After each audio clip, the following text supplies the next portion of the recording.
Hola amigos, ¿qué tal estáis? En el vídeo de hoy vamos a hablar un poco sobre qué coche comprar a día de hoy, qué tipo de cosas debo mirar o qué debo evaluar para tener un coche, ¿no? A día de hoy. Pero antes debemos repostar este coche que tenemos hoy, un poco de conejillo de indias para este vídeo, y pasamos al intro y os comento todos estos detalles.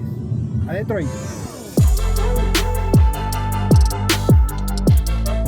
Bueno amigos, ya hemos repostado gasolina y bueno, ya vamos con algo más de autonomía luego de estos 5 días que ya llevamos con este coche. Nos queda unos 3 días con él y bueno, como ya es un modelo que lo hemos probado, incluso hemos estado en su presentación, lo hemos probado ya en el canal, os dejaré la tarjeta.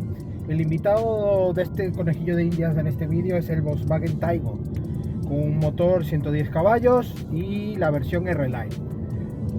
Pero ya, hasta ahí, porque el vídeo de hoy no se trata de hablar de esta versión y de este modelo en particular, pero sí conversar un poco con vosotros y actualizar un poco a día de hoy los aspectos más importantes sobre la compra de un coche, que a día de hoy tela. Primero, por los precios. Han tenido una subida increíble en prácticamente todas las marcas y todos los modelos. Unos quizás un poco más justificados, entre comillas, porque bueno, sí, son coches de muy alta gama, otros ya no tanto, bueno, en fin, hay mucha vertiente, pero también está el aspecto de hay tanta variedad de coches, tantas versiones, otras que se han desaparecido y muchas personas un poco más apasionadas por cierto tipo de coches, entre ellos un coche coupé. A día de hoy hay muy pocos modelos, sobre todo de gama generalista. Ya lo que queda son de marcas premium y obviamente eso se traduce en costes muy altos. Entonces, eso es un pequeño ejemplo. Luego los Berlina a día de hoy muy contadas con marcas generalistas, porque incluso tiene precios bastante altos.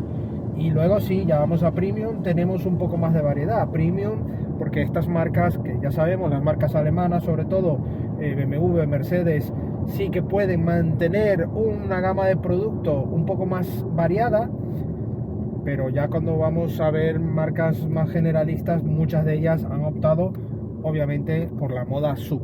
Es un poco complicado entenderlo, porque no sabemos hasta qué punto vamos a seguir con esa moda. Yo no estoy en contra de que existan, porque yo creo que en la variedad está el gusto y la vida, ¿no? De que tengamos cada quien elegir lo que queramos. Y yo, bueno, hasta cierto punto tampoco veo como muchas veces se canibaliza y se pone como un demonio los sub, que esto no vale para nada. O sea, vamos a ser un poco más sensatos y oye, es que para cada uso tiene un tipo de producto, ¿no? Y ya está. Pero sí estoy un poco quizás no tan a favor de esta moda tan radical de todo sub, todo sub, todo sub. Pero obviamente también entiendo que las marcas buscan el producto estrella, ¿no? Y si eso es lo que están vendiendo más, pues intentan rizar lo más posible, ¿no? Para seguir vendiendo. Al final de eso se trata la economía. Pero ya dicho esto, tú ahora mismo te quieres comprar un coche, quieres cambiar de coche, no necesariamente por un coche nuevo, porque incluso los coches de segunda mano también han logrado tener una subida bastante alta en comparación a otras épocas. Pero ¿qué coche me compro, Ángel? O sea, ¿qué me recomiendas o qué buscamos? Bueno, ya primero darte un poco tu tiempo, evaluar realmente qué necesitas, pero con la cabeza muy fría, ¿no? O sea, realmente qué busco, qué necesito de coche. Un coche para día a día, para ir al trabajo, ya buscar a los niños, o ir a la universidad, o ir a por mis padres, en fin, las rutinas diarias. Únicamente trabajo, o sea, si necesito un coche para únicamente trabajar, viajar, porque soy comercial, todo esto son detalles muy importantes para tú poder tener claro qué tipo de coche buscar, no solo el modelo y la versión, carrocería, sino también el tipo de motorización, que a día de hoy sigue siendo muy importante, porque ahora mismo he repostado y la gasolina estaba a unos 60 más o menos. Nuevo, las opciones se reducen muchísimo, porque a día de hoy incluso las marcas generalistas ya tienen muy poca gama de versiones o motores diésel. Van a volver. Al momento que salga este vídeo, a lo mejor me escribís que estoy loco o que esto es imposible o algo, pero no, yo estoy seguro que va a volver. Y una de esas o esos indicios es, por ejemplo, la rectificación del grupo Stellantis en sus furgonetas, que decidieron con la Rifter solo tener la opción eléctrica y caput. Han optado nuevamente por incluir versiones térmicas, y esto obviamente abre un poco más el abanico, sobre todo en estas versiones, porque al final la gente necesitamos coches del día a día, coches comunes, coches para hacer kilómetros, y esto, la vida continúa, señores. Este mundo idílico que todos vamos a tener coches de 80.000 euros eléctricos y todos vamos a vivir felices con placas solares en las casas y todos somos ricos y no vivimos del fútbol. Esto me parece una burbuja gigantesca, y en cuanto estalle esto no hay quien lo pare. Así que en ese aspecto mira bien qué tipo de motorización necesitas. Muchos kilómetros yo seguiría buscando opciones de diésel.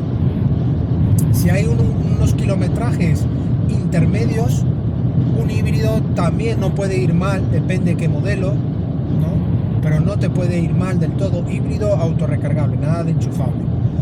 Enchufable lo veo incluso más para personas con trayectos muy cortos, donde le puedes exprimir esas autonomías normalmente de entre 40 a 60 kilómetros, depende de la marca, el modelo. Unas están más cerca y otras más irreales, pero sí buscaría esa opción. Y además, si tienes donde cargar el coche, porque obviamente llegas a casa, es como llegas a casa, conectas el móvil para cargarlo, igual llegas, conectas el coche y pista, y no tocas en teoría tanta gasolina como pasa por ejemplo con una versión GLP, que allí en las versiones GLP, cuando son GLP gasolina, no es que tienes un ahorro en autonomía, no, es en el ahorro en el repostaje, aunque a día de hoy también está algo más caro, pero sigue siendo mucho más económico que la gasolina y el diésel. Nosotros mantenemos nuestro Corsa GLP, que si no lo conocéis en el canal, tenemos una lista de reproducción de algunas cosillas que hemos hecho con el Corsa GLP, pero bueno, a día de hoy no hemos hecho nada más novedoso para traerles, y por eso siguen en el garaje, pero lo comento, ¿no? Que es un coche que para nuestros trayectos diarios, que lo usamos en la familia, nos viene fenomenal, porque es un coche que hacemos los 340 que nos da de autonomía el GLP perfectamente, no tocamos para nada la gasolina. Incluso al mes no llega, si está el depósito lleno de gasolina, no llega ni a bajar ni una raya, porque el coche sí es verdad que enciende primero en gasolina, hasta llegar a la temperatura ideal pasa al GLP, y obviamente algo siempre gasta de gasolina, pero no es como ir en gasolina 100%. Entonces, esa alternativa también te puede valer, ¿por qué no? Por ejemplo, el Corsa son más o menos cercanos a los 1100 de autonomía general, la suma de los dos depósitos, y para el coche pequeño que es utilitario, oye, más que bien, ¿no?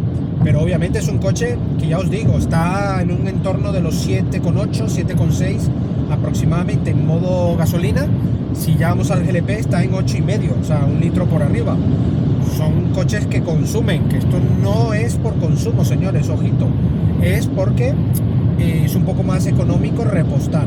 Y para un coche tan pequeño tener una autonomía de 1100 kilómetros, oye, que está muy bien, ¿eh? Entonces, bueno, ya teniendo un poco ese abanico normal, también existen estos coches, como es el caso del Taigo, que es un coche mundano a día de hoy, pero mundano porque es una etiqueta C, motor gasolina, no hay hibridación, no hay historias, una caja doble embrague de SG de Volkswagen, coche muy simple, muy simple entre comillas, pero vamos, un coche como hace 10 años podíamos estar hablando, ¿no? También puede ser un coche que te puede valer.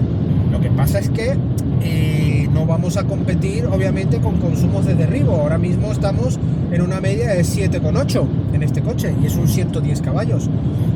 Hay diésel en otros modelos de otras marcas, sí, con etiquetas, ¿sí? Pero si ya estás buscando cambiar el coche, que es lo más seguro, por un coche un poco más nuevo, pero además que tenga las etiquetas que te permite entrar en ciudades como eco y cero emisiones, obviamente estamos hablando de estas nuevas tecnologías. Pero bueno, ya quitando esa parte, hablaremos un poco de lo más tradicional. ¿Qué me busco de un coche? Muy importante. A nivel de interior, intenta probar bien, sobre todo las plazas traseras. Yo en mis vídeos soy muy pesado normalmente cuando hablo de los anclajes ISOFIX, que si tiene canaleta, que si cómo entran, si son fáciles, si no son fáciles. En algunos coches incluso no lo comento porque cuando no lo hago es porque ha sido fantástico, no ha habido ningún tipo de problema. Incluso no me quiero alargar más porque ya he hablado mucho de otras cosas del coche y lo paso por alto. Pero vosotros mismos, cuando vais a ver un coche, intentar mirar, si tenéis niños por supuesto, porque si no vais a usar el ISOFIX, pasar de este tema, ¿no?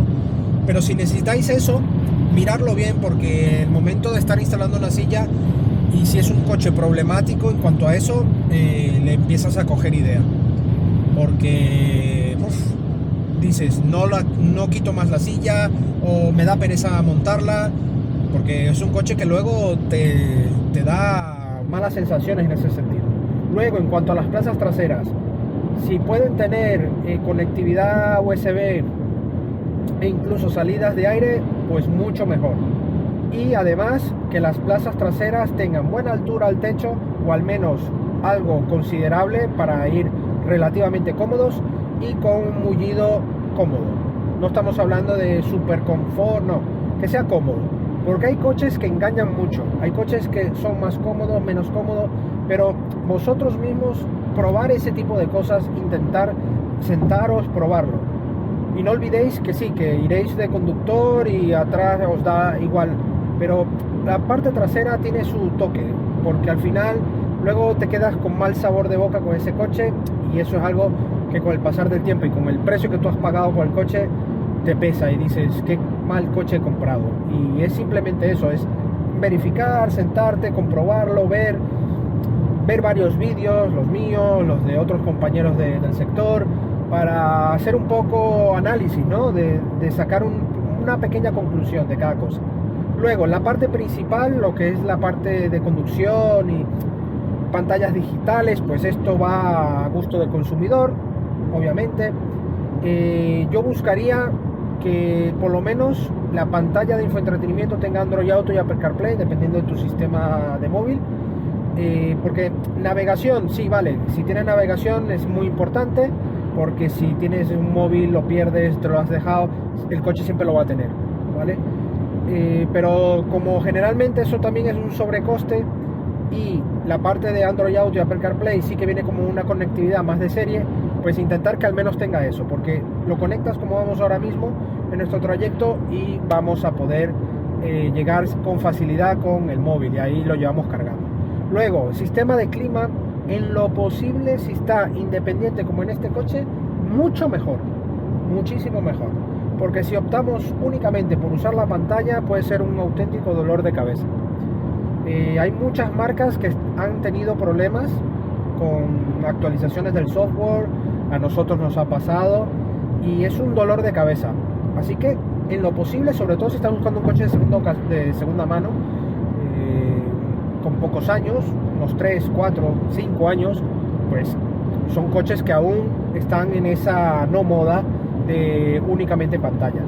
Por eso lo digo, ¿no? Estoy hablando un poco tanto para nuevos como de ocasión, pero en estos rangos. Entonces intento ser un poco objetivo, pero muy abierto a la vez, ¿no? De hablar un poco de eso. Entonces intentar que la parte de climatización sea así, independiente, porque lo vais a agradecer, de verdad que sí. Luego, a nivel de confort, los asientos son muy importantes, señores. tenemos que tener al menos un mínimo de confort, porque son coches que vamos a hacer kilómetros, lo vamos a usar a diario o solo fines de semana, depende de la situación de cada quien, pero al final es donde tú pasas más tiempo y más kilómetros, y una vez más os digo, es donde vamos a tener ese pequeño gusanillo de que nos gusta nuestro coche, de que sabemos lo que estamos haciendo y que, oye, estamos a gusto, ¿no?, con el coche, y venga. Y no estoy hablando de que sea un coche súper lujoso ni súper confortable, no, pero que te sientas bien. No todos los coches más caros son los más confortables, no, tú a veces hasta con coches muy sencillos te sientes confortable. Por ejemplo, es que este coche, decidí hacer esta prueba porque este coche es uno de esos coches, un coche simple, un coche sencillo, que a mí por lo menos me agrada. No tengo una gran potencia, hemos probado hace poco el Tesla de 1000 caballos. Es un coche de uso, de un coche que me siento bien, tengo buena altura, lo suficiente, y me siento tranquilo en este coche. O sea, reúne lo que necesitaría de un coche para uso diario, sin mayor historia, ¿no? No estoy buscando deportividad ni nada. Incluso tenemos modos de conducción, que muy bien, ¿no? Esto de los modos de conducción, a ver, ya prácticamente en los coches de 5 años para acá, muchos de ellos lo tienen, casi todos. Pagaría más o menos, depende, porque muchos de ellos ya vienen de serie si lo vais a comprar nuevo. Y sí, bueno, en la parte de eco puedes optimizar un poquitín más el tema de ecología y consumo, guay, pero vamos, es algo que yo tampoco le prestaría demasiada atención, ¿vale? Luego, muy importante, llantas. Las llantas, cuanto más grandes, el perfil es más pequeño, y dependiendo del uso que tú le hagas al coche, si es mucho de ciudad, de aparcar en la calle, pegado a los badenes, todo ese tipo de detalles te van a hacer que el coche sea una pesadilla, porque vas a pegar la llanta siempre con los bordillos, y al final pasa 2 años y vas a tener el coche hecho un desastre, ¿no? O sea, va a parecer un coche de 3 años. Y si eres algo apasionado del mundo y quieres tener tu coche en buen estado, pues vas a estar reparando la llanta cada 2x3. Son llantas que sí visten muy bien a los coches, eso también, pero luego también aumenta el consumo. También la insonorización se ve reducida notablemente por culpa de estas llantas más grandes.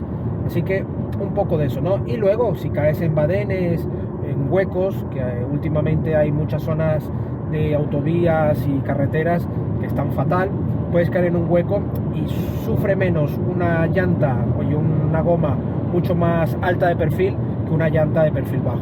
Así que tenerlo en cuenta. Además, las gomas suelen, según qué medida, suelen ser un poco más caras, ¿no? Suelen. También hay medidas de perfiles normales que, ojito, dependiendo de qué modelo y medida, también están un poco ahí carillas, ¿no? Esto va un poco en función, ¿no? Pero, a ver, a nivel general yo recomendaría, si es un uso tradicional de coche y tal, no buscar llantas demasiado grandes, porque al final es un sobrecoste que lo vas a tener recurrente en el consumo del coche, ¿no? Consumo, gastos derivados de neumático, es una recomendación. Y luego, punto muy importante, el maletero. El maletero, muchas veces nos decís, no, que el maletero tiene poca capacidad comparado con el coche de mi suegro, coche de mi familia o mi coche actual. Esto, ojito, porque quizás no podemos comparar. Si estás buscando, por ejemplo, el Taygo y estás comparándolo con un C4 Picasso de hace 10 años, este es un monovolumen versus un crossover. Así que también vamos a ser un poco justos en ese aspecto. No comparemos un coche con otro tipo de carrocería, con otro tipo de finalidad, a un coche que es el que ahora quieres comprar y decir, no, pero qué pena que no tiene el maletero. Obviamente no tiene el maletero. Si no es lo mismo que te compres una casa con 2 habitaciones a que te compres una casa de 8 habitaciones y 5 baños. Ahí dirás, hombre, es que, o sea, cada cosa hay que ser un poco justos, ¿eh? Entonces, estos coches son coches muy tradicionales, con un maletero, con un cubicaje más que aceptable para un uso diario, así que tampoco le vería mayor problema. Aquí es donde veo el gusto, ¿no? Si vas a buscar coches crossover, líneas coupé, que suelen ser las que más enamoran a la vista, se te meten por la vista, pues habría que tener un poco de ojito en cuanto a esos gustos, ¿no? Porque al final ese tipo de caídas coupé suelen lastimar o dañar un poco lo que es la entrada a las plazas traseras, y quitar un poco lo que es la altura al maletero, ¿no? La altura más aprovechable del maletero. Así que ojito, ¿no? Porque si obviamente tú vas por los gustos y dices, oh, qué chulo el coche, pero luego ese tipo de detalles son las que comen en comparación a las versiones tradicionales que a lo mejor no son, ¿no? Un Cayenne, que lo tuvimos hace poco también, un Cayenne normal al Cayenne Coupé, el maletero se ve algo más reducido por esa caída, pero a nivel de diseño es mucho más vistoso esa línea Coupé, así que ojo a eso.